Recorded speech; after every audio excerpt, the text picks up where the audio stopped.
third of our fourth webinar in a series. This week, we will be hearing from Belinda Hawks, who is the Director of Quality Management and Planning at the Behavioral Developmental Disability Health Administration for Michigan, and Sarah Esty, who is the Senior Deputy Director for Policy and Planning at MDHHS. We want to thank everyone for joining this morning, and I want to make one plug for the ARC Michigan. Please consider making a donation to the ARC Michigan. We are currently in the middle of our governmental affairs appeal, and every dollar counts in our public policy efforts. The link will be in the chat box if you want to consider donating. Thank you very much. At this time, I'm going to turn it over to Belinda Hawks so she can present and you guys can learn about what's happening at the department. Thank you.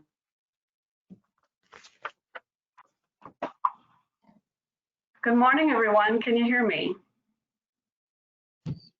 Yes, Belinda. Did you want to turn on your camera? I thought I did, so thank you. Let's see here. Is it on yet?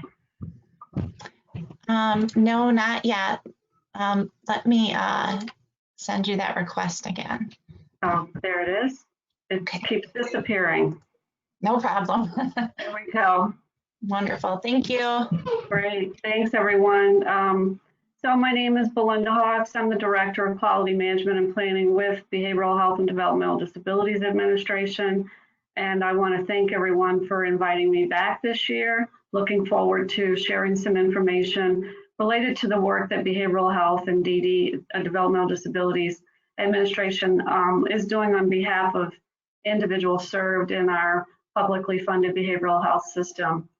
Next slide.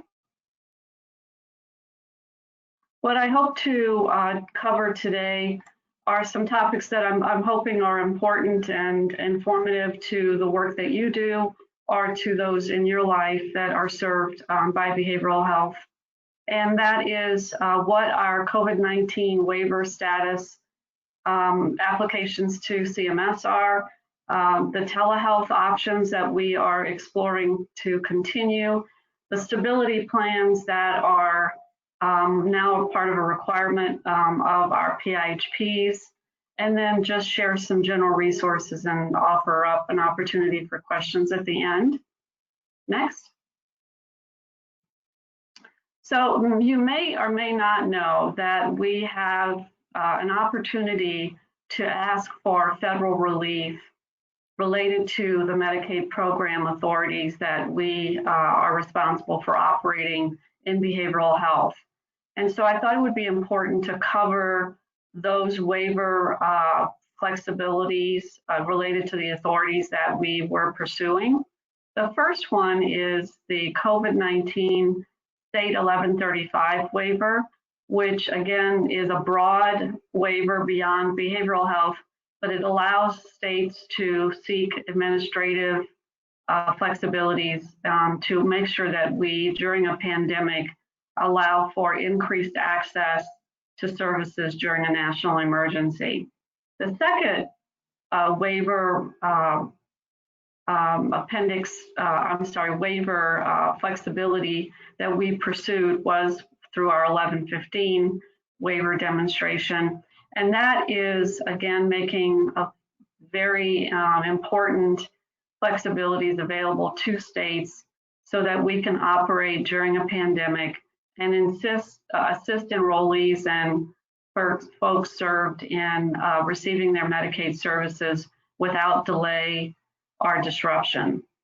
And then our Appendix K waiver addresses the very specific 1915C flexibilities that are allowed for our home and community-based service waivers. Next slide. So under an 1135, again, it allows for services and items to be accessible to enrollees in a way that wouldn't typically have maybe additional restrictions. So it allows relief for Medicaid program requirements, including telehealth, allowing for prior authorization and medical necessity process changes, Again, remembering that all of these are in an effort to assure that people have immediate access to services as they need. We're allowing providers located out of state or the territory to provide care to another state's Medicaid enrollees if that's necessary. We are requesting and did receive approval to temporarily suspend certain provider enrollment and revalidation requirements, again, to make sure that we had an increase in access to care. And anything that was related to performance measure deadlines and timetables, we were asking for adjustment related to our time frame of when the disaster or emergency declarations would potentially be extended or discontinued. And again, on the 1135 status, we have received approval for those requirements. Next.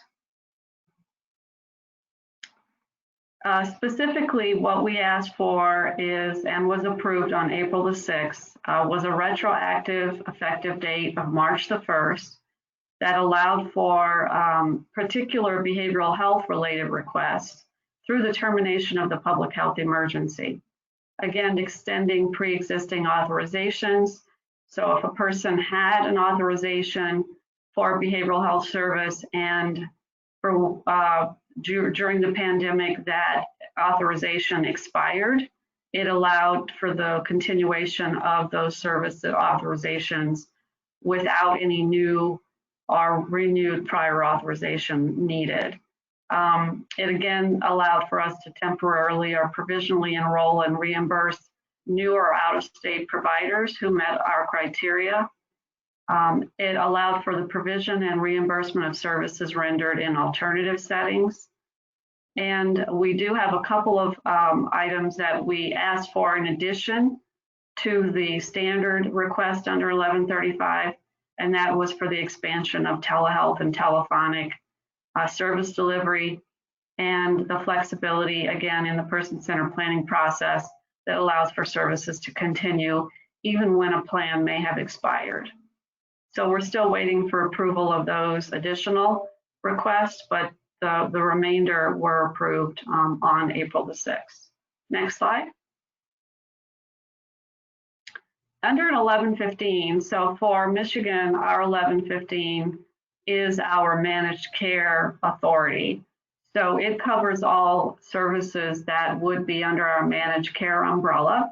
And particularly for behavioral health, it covers the SUD benefit and our temporarily our 1915I waiver.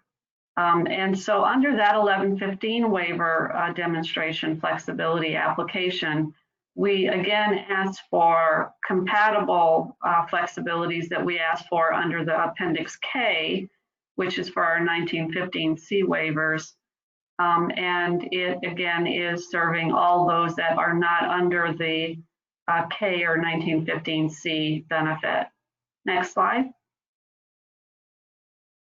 So under the 1115, and you'll see some of the requirements that we ask for flexibility around overlap in all of these applications, because we want to make sure that we have broad coverage and approval for all beneficiaries. Flexibility in the person-centered plan, again, around making sure that a plan is able to be extended if it was indeed due to expire or be renewed during a pandemic or an emergency. Expanding the telehealth option, again, allowing for reassessments of level of care to exceed the 12-month authorization period and remain open to services during the pandemic. Modify the process of level of care evaluations and reevaluations, again, making sure that folks had access and their eligibility continued to be carried forward during the emergency. The flexibility in payment for services in alternative settings, again, remembering that these are home and community-based funding sources, and we know that there would have been potentially the opportunity to have to serve someone in an alternative setting that is not home and community-based, but need the care and support while they're in those settings. Payments to certain habilitative and personal care providers. As you might know, that was what we call the premium pay that did take effect for our direct care workers. And then the ability to modify the quality and other data reporting.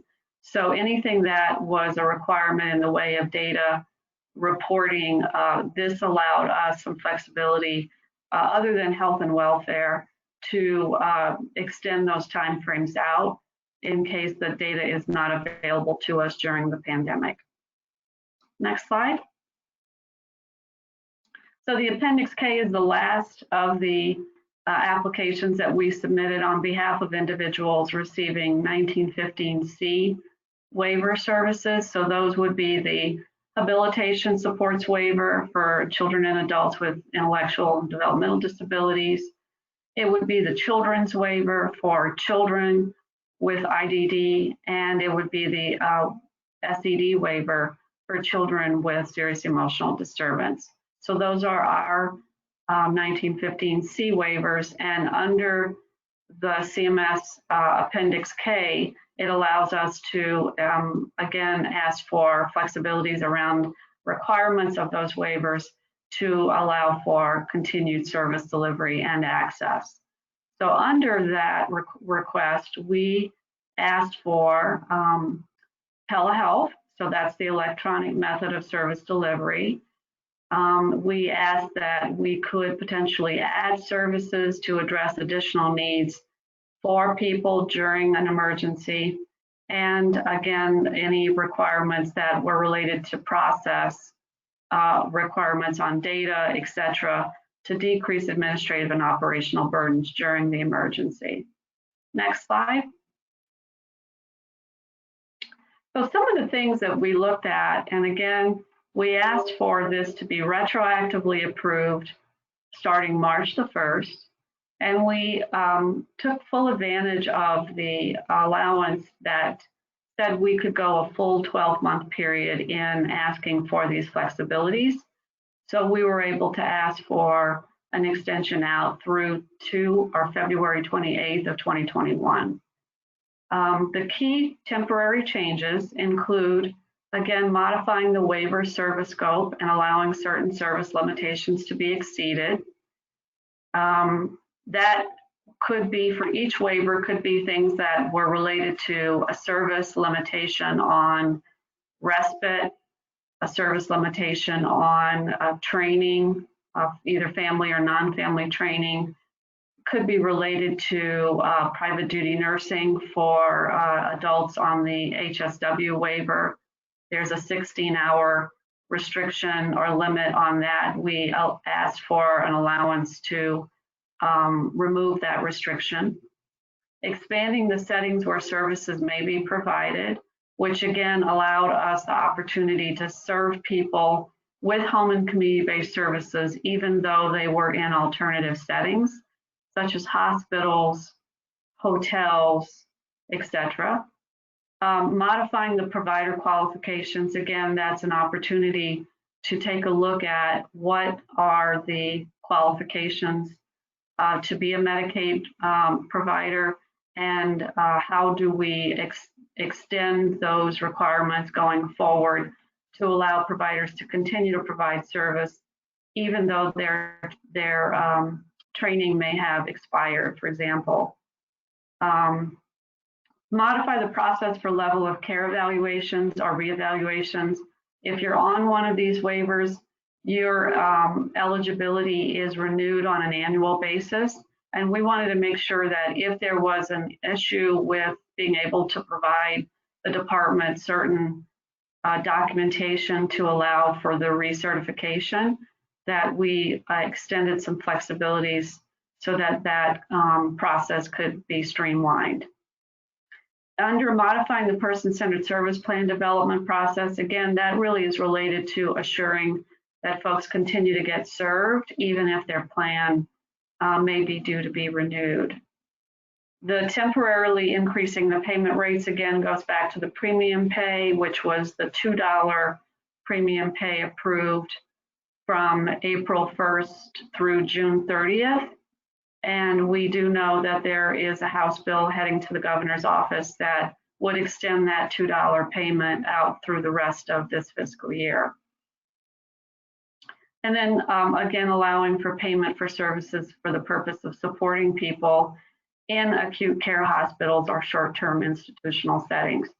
And what that means is the staff can basically be allowed to provide the services for the individual, with the individual, while they're in those hospital stays. Next slide.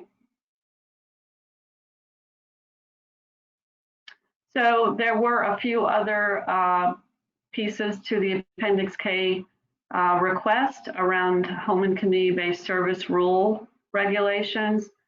And that is basically allowing for some flexibilities around people being able to access their community due to the pandemic.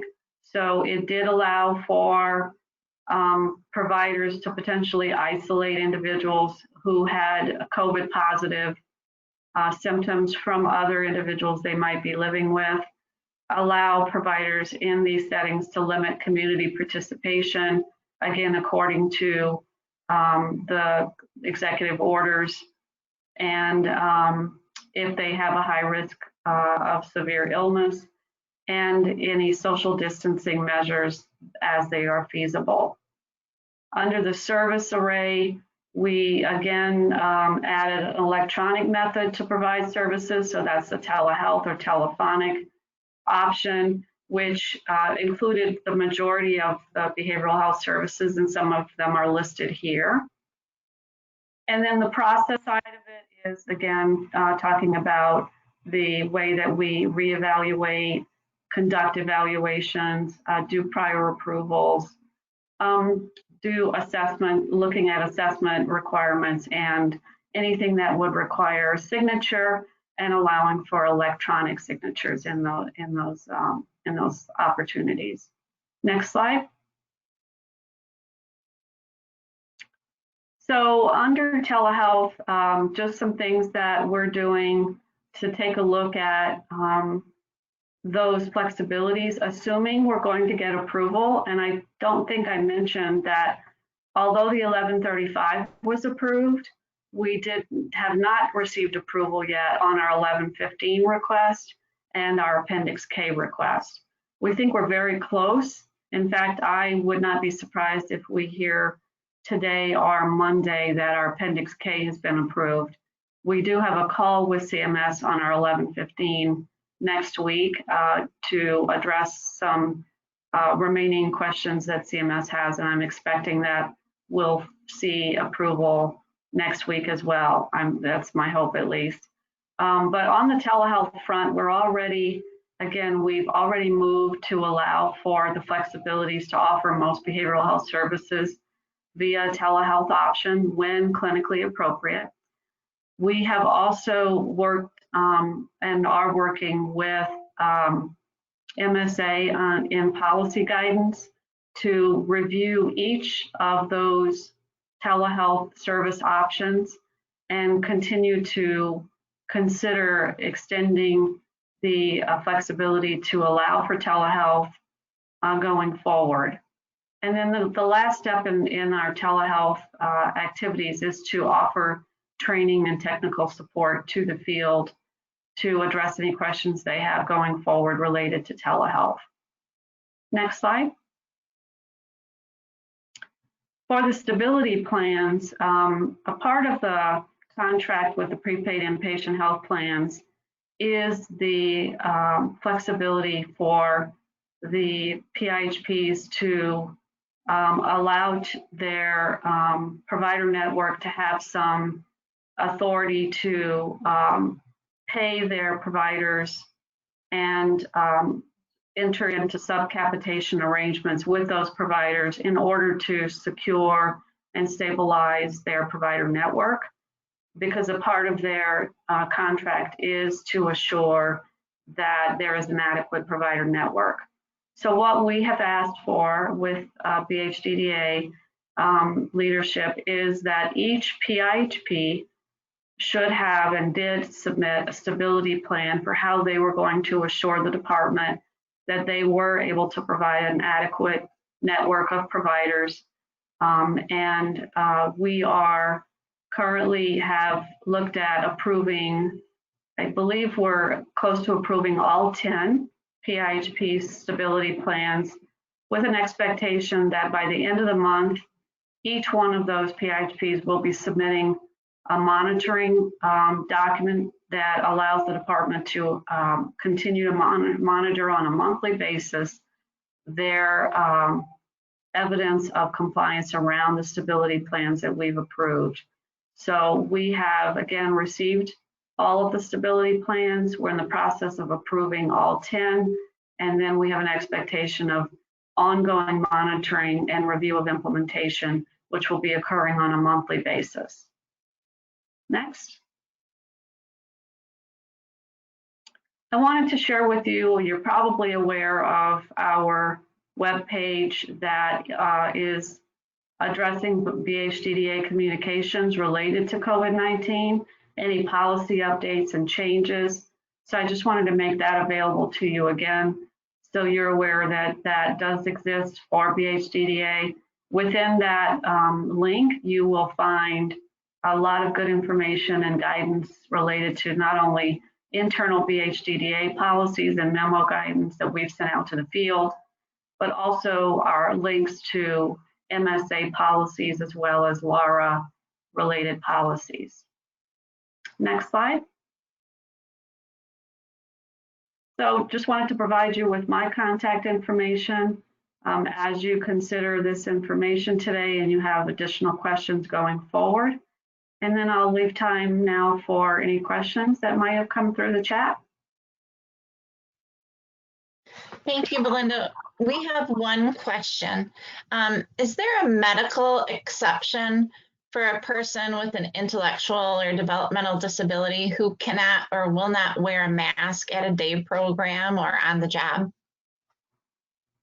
Yeah, I do know that there was through the broader executive order guidance that people should wear face coverings except when there is a documented or medical concern that would prohibit them from doing that.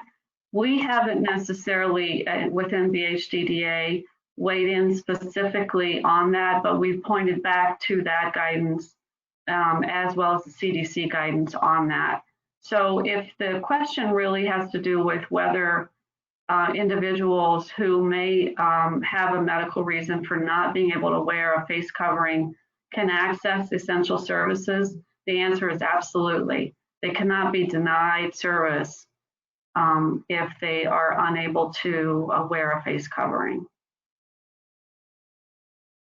Any other questions? Yeah, we do have a couple more questions and they both relate to telehealth. Okay. So what services are being considered for telehealth post COVID-19? So all the services that were approved under the temporary telehealth option are under consideration. So we are expanding our original pre-COVID telehealth options to look at all options that were offered under the emergency to continue long term. And what we're doing with our partners with MSA is taking a look at each service and talking through what, if any, ongoing concerns or considerations that we have to look at in order to continue that service going forward. Some of it has to do with the location of where the telehealth can be. And so I know that is there are Senate bills looking at, I think there are 3 that are looking at telehealth options and specifically the location of the telehealth service was in those bills. And so that is one of the things we're looking at as well. You said there was another question? Yep, this question is also about telehealth. Will there be, or is there already any guidance on the acceptable telehealth platforms like Zoom or Teams or something like that? Right, so the platforms absolutely have to be part of the conversation to assure that we are protecting confidential information. And so we will be considering those platforms in looking at our planning going forward.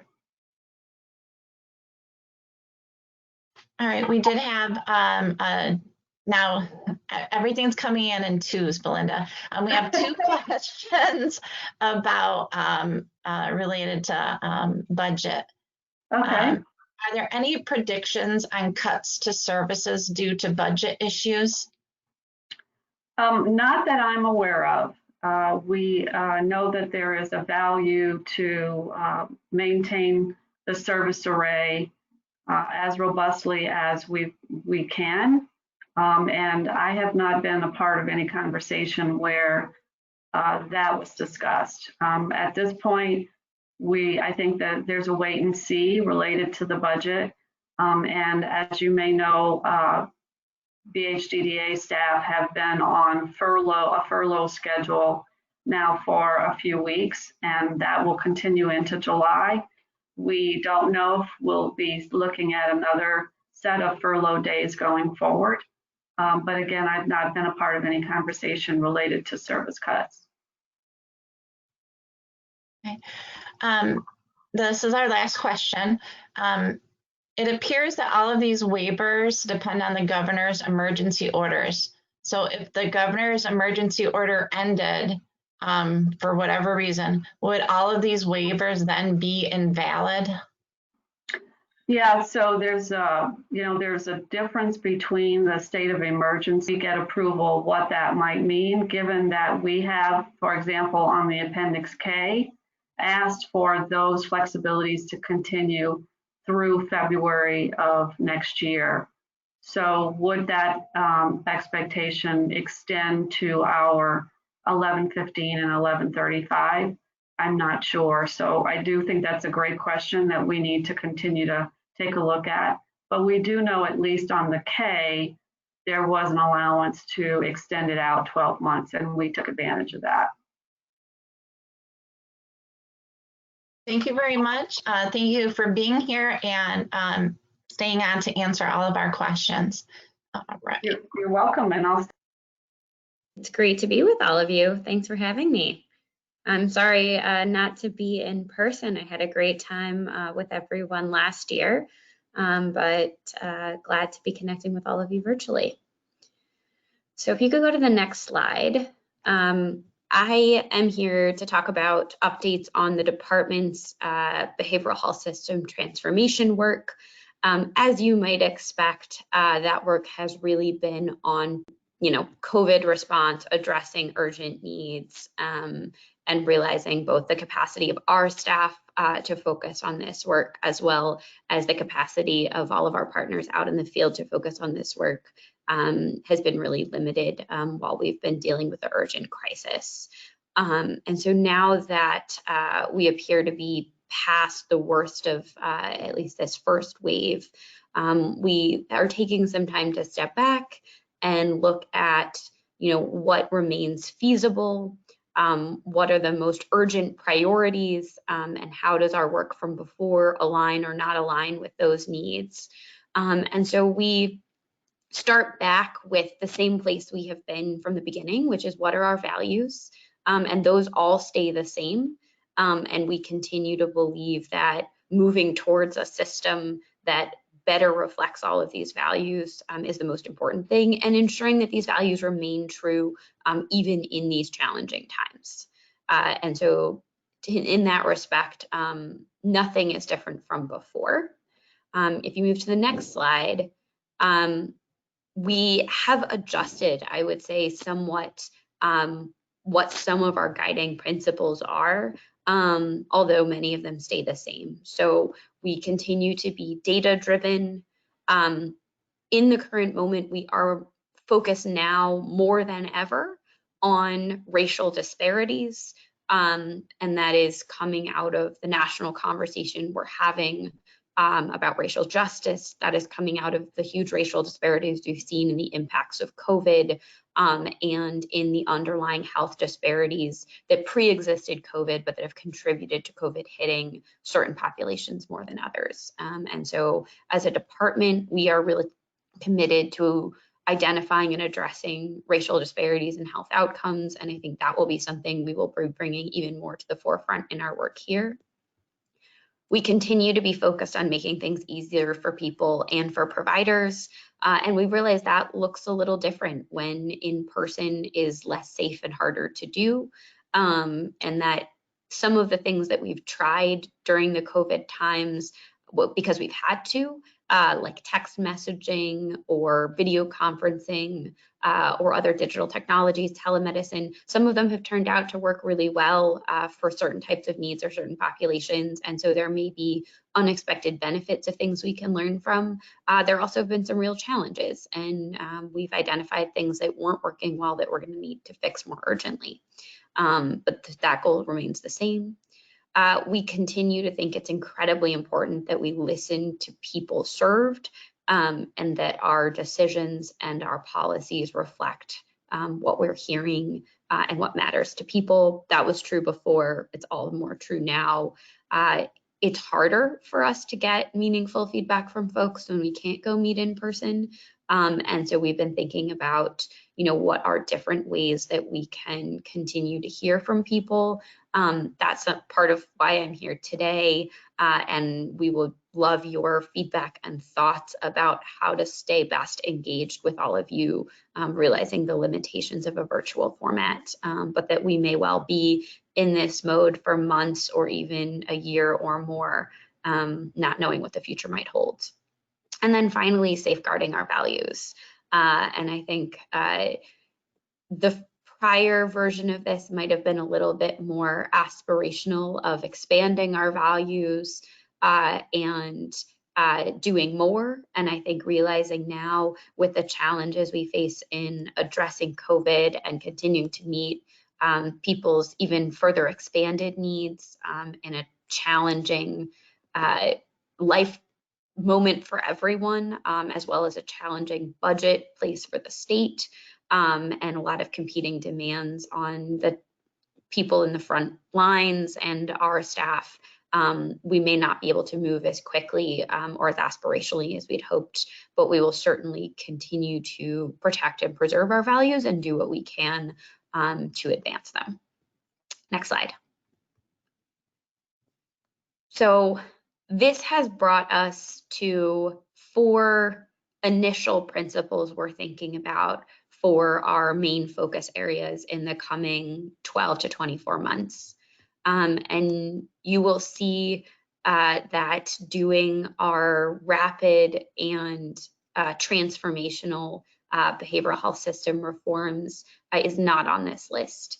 And I think we have been looking to see what is feasible on system transformation and realize that it is not going to be possible for us to move forward with the 2022 implementation of specialty integrated plans or other major system overhauls. We realize that it just would not make sense at this current moment, given the time delays and other priorities we've had as a department. The legislature has had the huge disruption to everyone's daily lives and to our provider networks, and that it wouldn't be responsible for us to move forward with that really quick timeline. And so we are putting that work on pause, at least for now. We remain very committed to the goal of integration, and we will be continuing to have conversations with all of you, with our providers, with the CMHs and the PIHPs about how to move forward with supporting and encouraging integration. I think as we move past COVID, we hope to return to that work, and we are still figuring out what a timeline would look like. But at least that is not going to be on our immediate agenda just given the realities of this current moment. That being said, we still see a number of opportunities to move the system forward and to better deliver services for people. And so the 4 areas that we're at least preliminarily looking at focusing on are ensuring all Michiganders have access to care, including prevention and early intervention, with a focus on mental health and substance use disorders, realizing that there are a lot of needs that haven't been well met, and needs that have gotten more urgent due to anxiety, depression, social isolation, other challenges.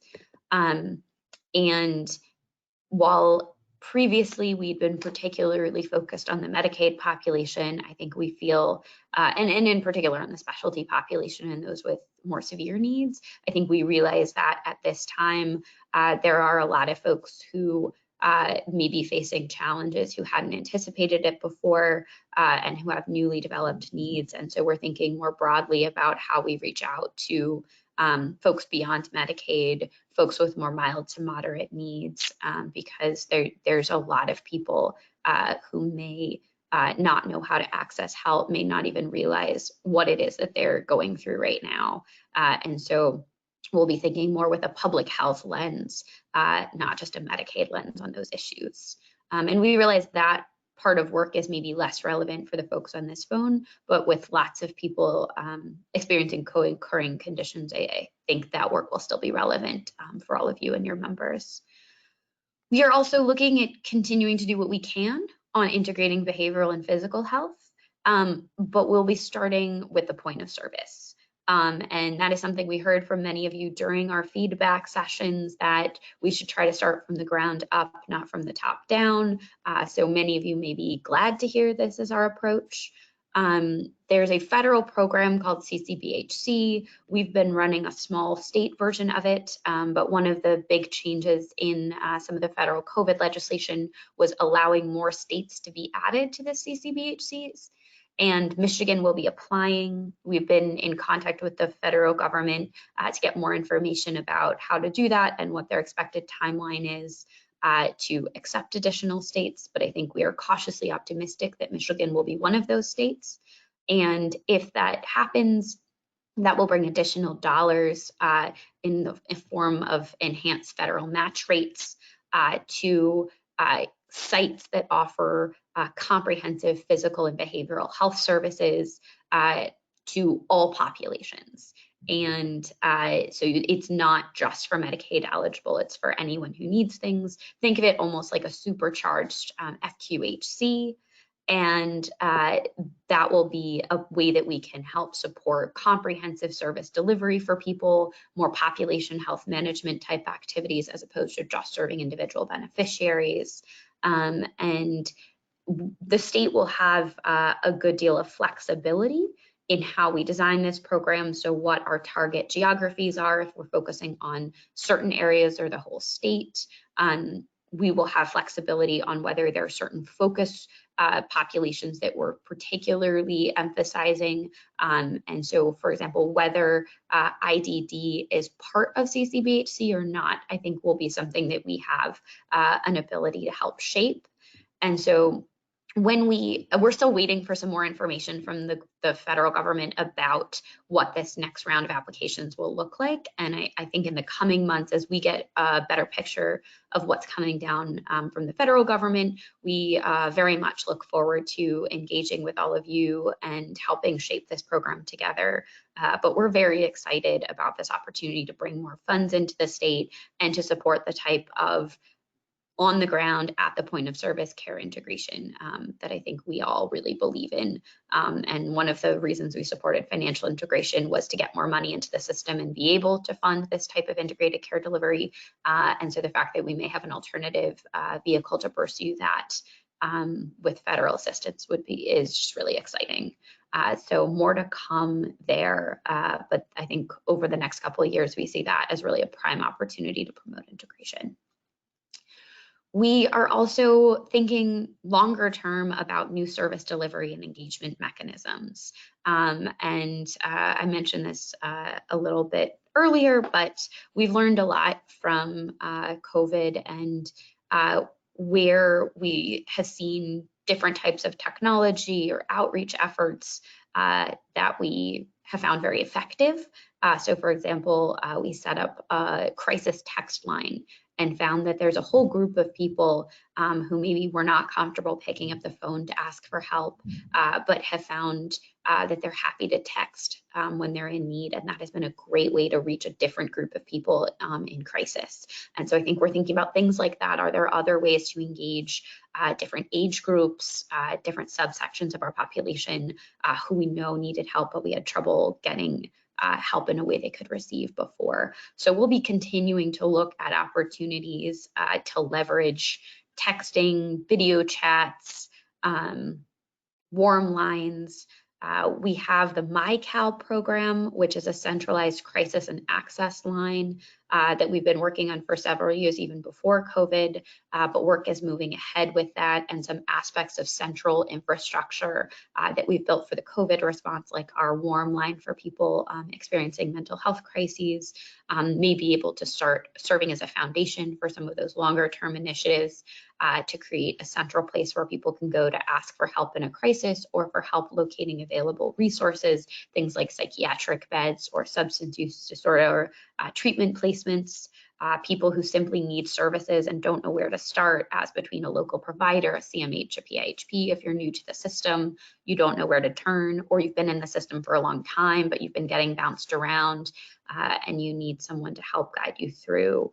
I think there will be a lot of good ways to make people's lives easier and make our system easier to navigate. And we know that is something that is important for everyone. And many people take a number of years to figure out how to navigate things. And so if anything we can do to make it easier for people from the start is a huge benefit to everyone. But we also realize that some of these technology tools are not great for people, and that losing an in-person component has been really hard. And some services like ABA and other in-home support can't be replicated digitally. And so I think we'll be also continuing to figure out, as COVID makes in-person interaction more challenging, how do we do the best that we can to deliver services to everyone who needs them in a way that's safe for the provider and safe for the person receiving services.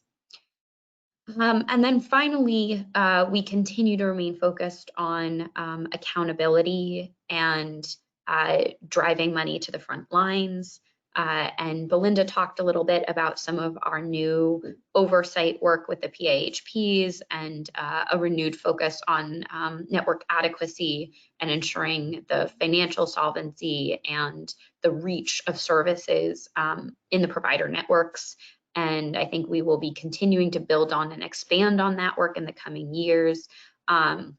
Looking at some of the pieces we'd already been investigating before about PHP and CMH governance, looking at the reports the department requires and making sure the data we collect is meaningful, captures the things that actually matter, that we are using it and making it available to drive improvement. And if we're collecting data that no one is using, that's a big reporting burden, that we stop doing that. And if we have data that we aren't collecting and need to be collecting, that we start doing that. We've heard from many of you about your concerns that providers, CMHs, PHPs are not always held accountable. And so I think we look forward to continuing to work with all of you to think about ways to improve accountability, improve the usefulness of the data we collect to make sure it's really capturing things like meaningful person-centered planning, which has been a long challenge, and that the money that we're giving, particularly as there is enhanced need, but also enhanced funding available, that is getting as much as possible out to the front lines, to the direct care workers who are doing really heroic work under very challenging circumstances right now, and making sure that the system stays strong and stable. So I think I want you to have a couple takeaways here. One of them is our continued commitment to strengthening our behavioral health system, our recognition that the current moment means we're going to have to move more slowly on some of the bigger picture transformations, but that does not mean we are staying still or giving up on any of the things we believed in. We're just going to have to do them in a little bit of a different way, do them over a little bit of a longer time period. And so we look forward to getting your feedback on what you think our priorities should be right now and in the coming 12 to 24 months. So you are the first people outside of the department actually to see this new list of goals. I expect they will continue to evolve as we have conversations with you and conversations with others. So please don't run too far with them. But I think we really welcome your feedback and recommendations on what we should be focusing on and how we can get that balance right of continuing to push the system forward, but not destabilize things. So happy to take your questions. And also if you'd like to offer feedback on our priorities and what you think they should be, or any reactions to this list, great to hear from you. Thank you so much, Sarah. We do have some questions. I'm going to ask Belinda to come on too. I'm not sure if some of these questions were directed to her or if they were for you. So our first question is, okay, see ya. Hi, Belinda. Thanks for helping me out with the webcam share. No problem. I have a parent that would prefer in-home therapy for ABA, but the organization that they use is not providing in-home at this time. Are there guidelines that providers are using in these situations? So the option to provide in-home is an option I think that a lot of families want to be able to have, and I think it's important to understand that providers have some authority to make a decision about whether they're going to be providing in-home or only clinic-based. But I think what is important is that the family have the option to pursue a provider that would be able to offer that in-home option. So it is, and I understand that it's important to stay with providers that you've established a relationship with. Do you believe it's, I guess the question would be, is it connected to COVID that the provider is unwilling? Were they doing that in-home service before COVID and now are unwilling, or is it just a part of their scope of service?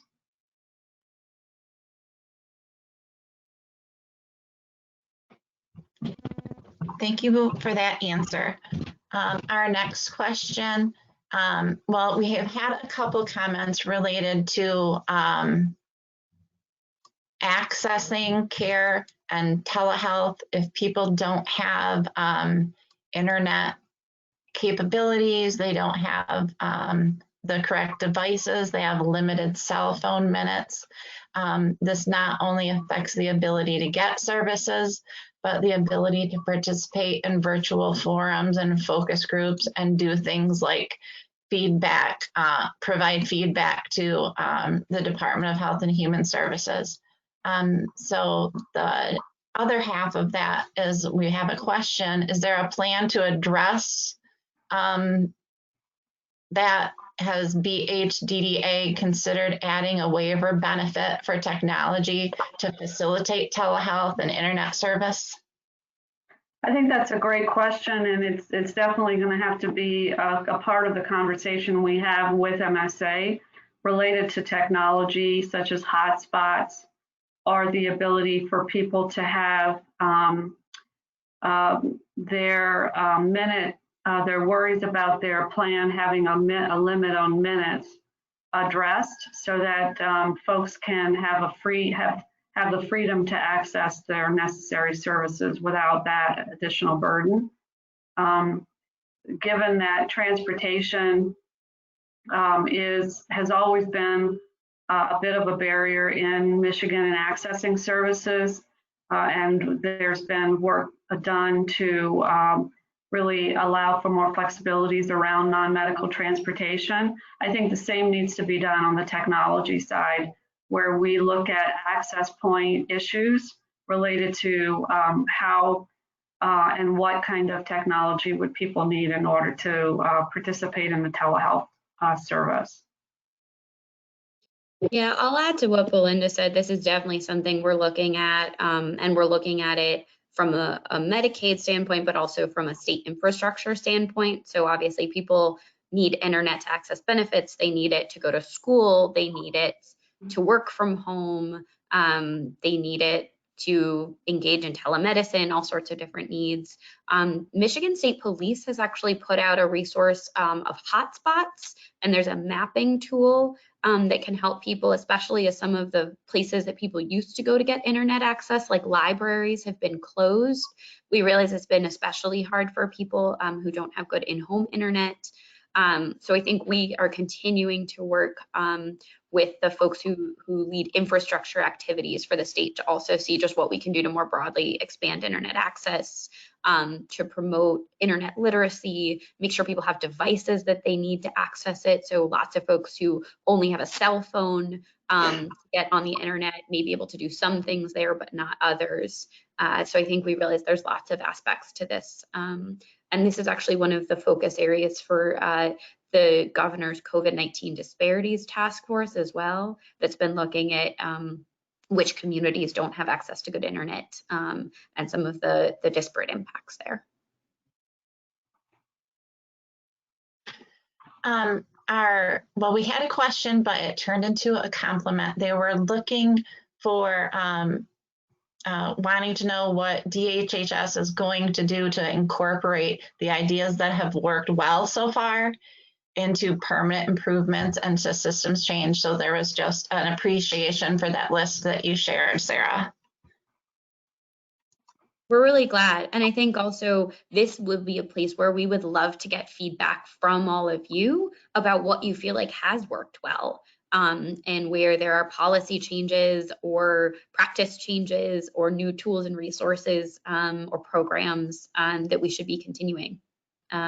So, you know, if you have ideas, send them to me and Belinda. We'd love to get your feedback, and we'll make sure that gets captured and passed along. Absolutely. Our next question has to do with direct care workers who are not receiving the premium pay increase. Is there a plan to address that issue? So I know there have been some questions that have come up related to direct care workers that would not be in-home workers. So they would be more community-based or clinic-based. And so we are taking a look at that because there is now, we expect the governor to approve the bill that will extend that premium pay out through the rest of the year.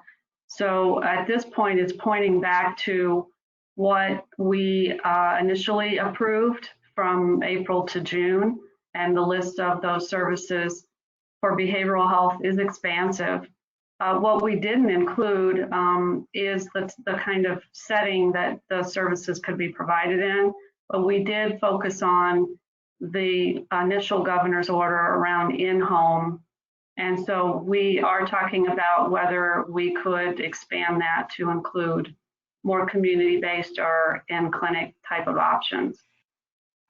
And Sarah, I know you mentioned ABA being one of them, right, that people have had a lot of questions about.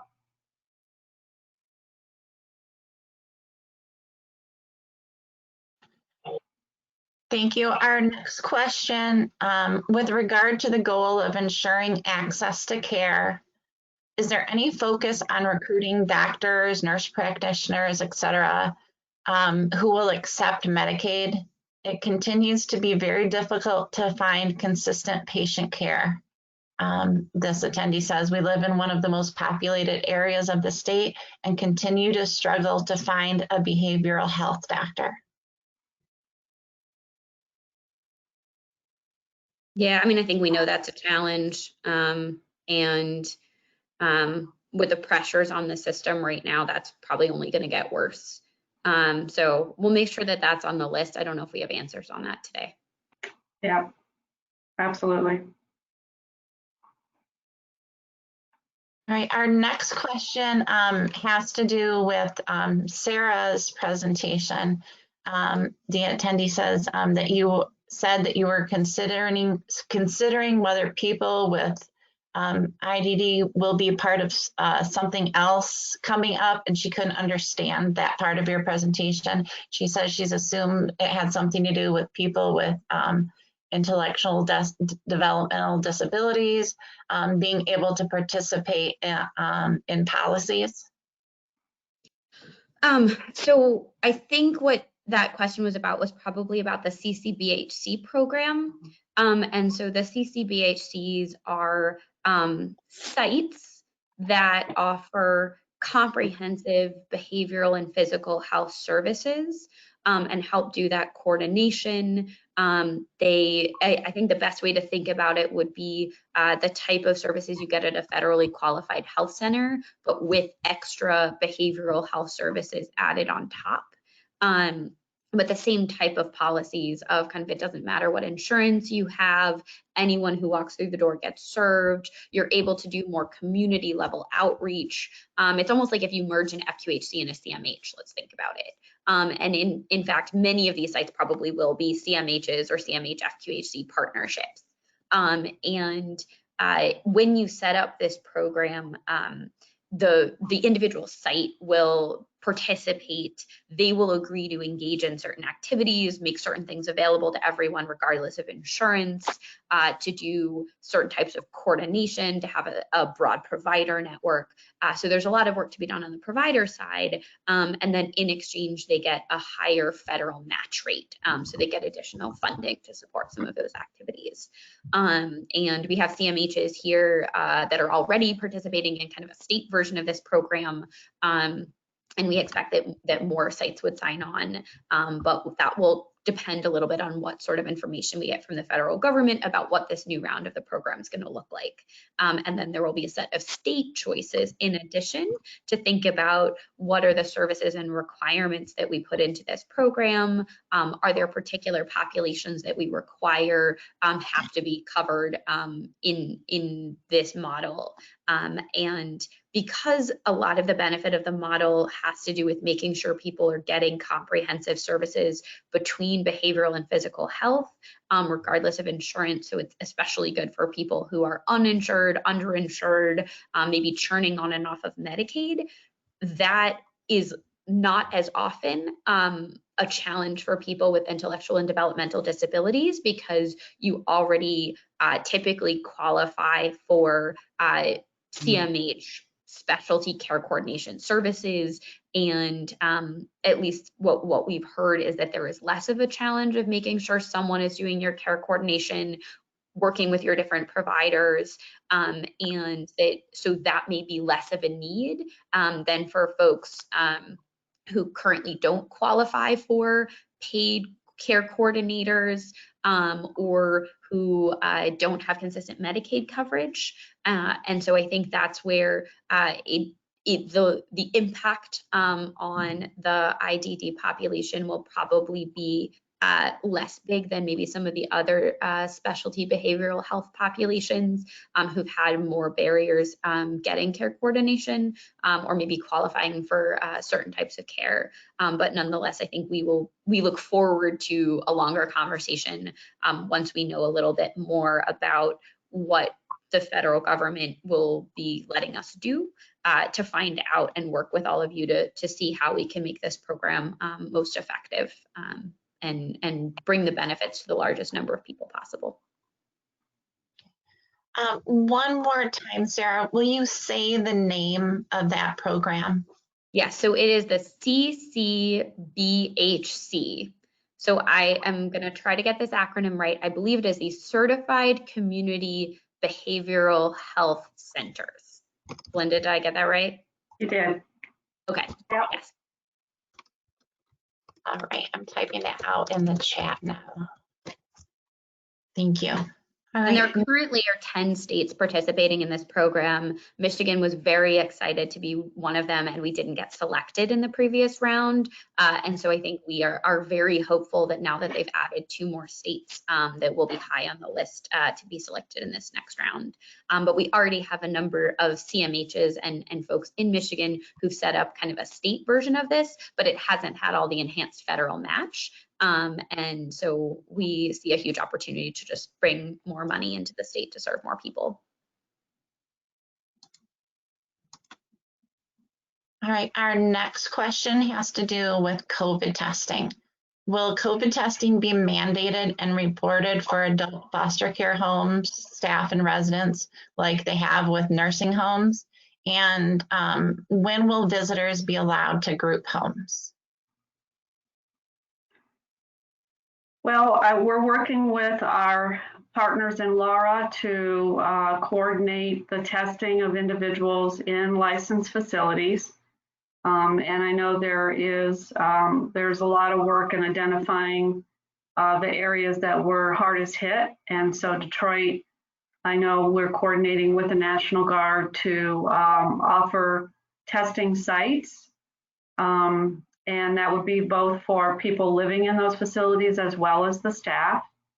And so our Deputy Director, Al Jansen, and our AFC testing work group is involved in looking at coordination of those tests being available and having the National Guard available to assist in whatever way they're able to. Through, I think, Sarah, correct me, is it through maybe early August? I think that's right for how long we have the National Guard secured through. And Right. then obviously we realize that this is likely 12 to 18 months before there's a vaccine. And so we are making much longer term plans to have a testing continue for the next substantial period of time after we have the National Guard no longer doing testing. Yeah, so there's a lot of work we're doing in coordination with the local health departments in those areas of the state, but across the state as well, to assure that there is a coordination of those test sites.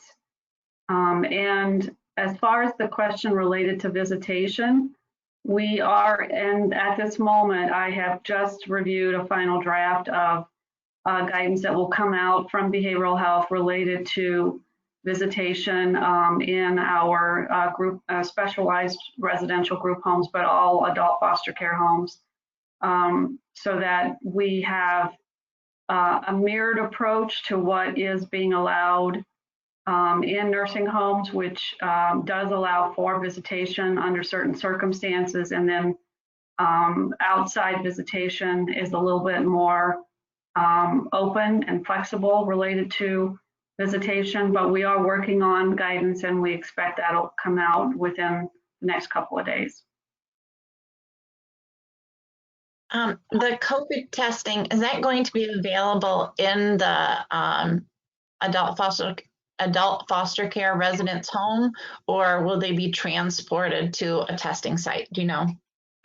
I think the plan at this point is to offer enough flexibility in the community that it wouldn't be an undue burden to have people transported to those sites. I don't know that I've heard of a plan at this point to go to every individual adult foster care home, but to start to target the concentration of where those homes are across the state and assure that we have enough resources available so that folks are not traveling too far of a distance to get to those test sites. So will we expect to see guidelines from the department regarding a safe return for persons to center-based day programs? We again are working on getting information from the community mental health agencies at PIHPs and our own staff related to a return to work guidance that would be the guidance that would be provided back out to the field. I know that there are a few services that are already starting to develop their own return to work or reopening strategies, such as drop-in centers, and I know some other services as well. But I think broadly, we are looking at it. Dr. Pinels and our team are consulting on what that guidance would look like to distribute. Yes.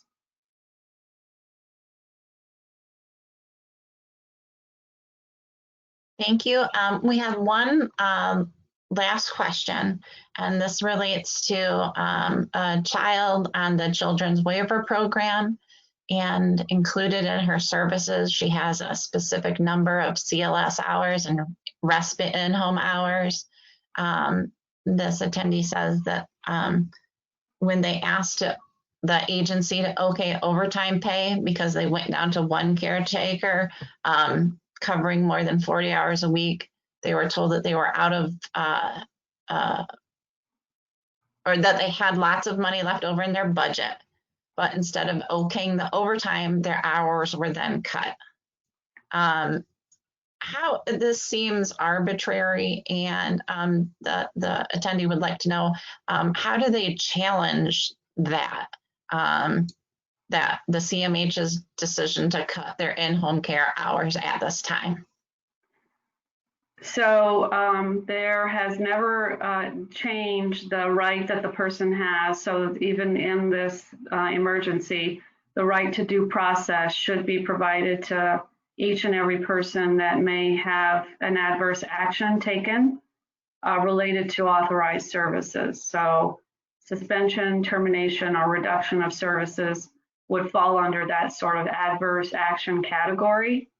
And during the pandemic, we offered direction that no services were to be adversely impacted during the emergency, and that if there was a need to assess, that those be suspended during the time of the emergency so that people continue to receive service. I don't see the connection, frankly, between overtime and authorized service. I think if people were assessed as requiring certain services and authorized to receive those services, then if those were reduced, that would be a due process trigger. In my mind, they should have received notice of that adverse action. And if they haven't, they need to pursue appealing.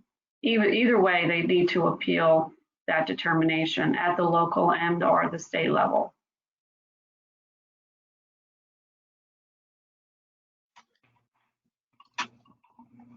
All right, that was it for our questions. Belinda, Sarah, thank you so much for joining us today. Well, thank you. I appreciate again the opportunity, and I understand we had a much larger participation this year, so I appreciate the opportunity to talk with you today. Yeah, thanks for having us. If you have follow-up thoughts after this webinar is over, you can contact us at info@arcmi.org. Thank you again to our presenters. Thank you to everybody who attended this week's Disability Policy Webinar Series presented by the ARC Michigan. Come back next week, Friday, June 26th, when we will be joined by Nicole Jorwick, Director, Rights Policy, the ARC of the United States, for a federal update.